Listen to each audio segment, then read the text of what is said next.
আসসালামু আলাইকুম সুপ্রিয় দর্শক, আশা করি ভালো আছেন।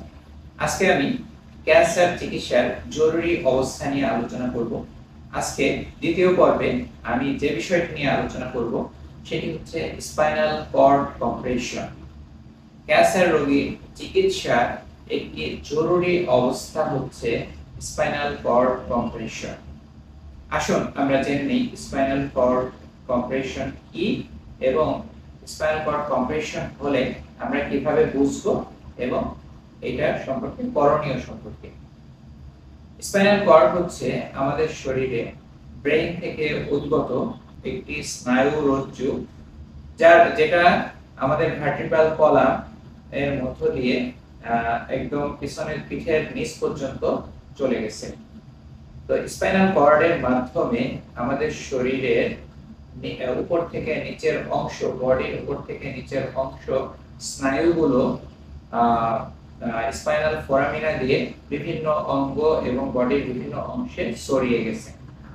তো এই স্পাইনাল কর্ড বিভিন্ন লেভেল রয়েছে, এখানে অনেকগুলো সেগমেন্ট রয়েছে, 31 থেকে 33টা সেগমেন্ট রয়েছে। তো এই কর্ডের যে সেগমেন্ট গুলো বিভিন্ন এখান থেকে বিভিন্ন স্নায়ু বের হয়ে আমাদের বিভিন্ন অংশকে নিয়ন্ত্রণ করে। তো স্পাইনাল কর্ড কয়েকটি ভাগে ভাগ করা যায়, যেমন cervical segment, cervical cord, dorsal cord, lumbar cord, lumbosacral plexus এবং lumbar segment.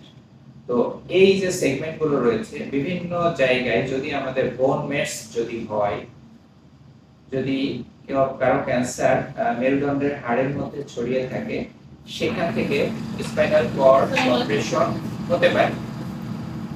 Spinal cord compression বিভিন্ন এলাকা থেকে, যদি সার্ভাইকাল কর্ড কম্প্রেশন যদি হয়, তাহলে শরীরের 4টা হাত পা, অর্থাৎ 2 হাত 2 পা, এটা কিন্তু অবশ বা প্যারালাইসিস হয়ে যেতে পারে। যদি ডরসাল সেগমেন্টে যদি কর্ড কম্প্রেশন হয়, তাহলে 2 পা, অর্থাৎ 2 পা, এটি হচ্ছে ডান এবং বাম পা, প্যারালাইসিস হয়ে যেতে পারে। এছাড়াও যদি লাম্বার কর্ডে কম্প্রেশন হয় বা লাম্বার নার্ভ রুটে যদি কম্প্রেশন হয়, তাহলে লো ব্যাক পেইন হতে পারে এবং সেটি রেডিয়েশন হতে পারে ডান অথবা বাম পাতে, সে তীব্র ব্যথা অনুভূত হতে পারে। তো আমাদের প্রশ্ন হচ্ছে যে এই কর্ড কম্প্রেশন হলে করণীয় কি? কর্ড কম্প্রেশন হলে তাকে ইমিডিয়েটলি কিছু স্টেরয়েড জাতীয়, হাই ডোজ স্টেরয়েড জাতীয় মেডিসিন আমরা দিয়ে থাকি এবং দ্রুততম সময়ে তার তার সেই বোন স্টেবিলাইজেশন এবং একই সাথে রেডিওথেরাপি দিয়ে আমরা এটার চিকিৎসা করে থাকি। তো বোন স্টেবিলাইজেশনটা কিভাবে করা যেতে পারে? বোন স্টেবিলাইজেশনটা সার্জিক্যাল স্টেবিলাইজেশনের মাধ্যমে এটি করা যেতে পারে এবং ডিকম্প্রেশন করা যেতে পারে, অন্যথায় বা একই সাথে রেডিওথেরাপিও দেওয়া যেতে পারে। অর্থাৎ সাধারণভাবে দেখা যায় যে ক্যান্সার রোগীরা সবসময় সার্জারির জন্য ফিটও থাকেন না, সেক্ষেত্রে দ্রুততম সময়ে তাকে আমরা রেডিওথেরাপি দিয়ে দিতে পারি।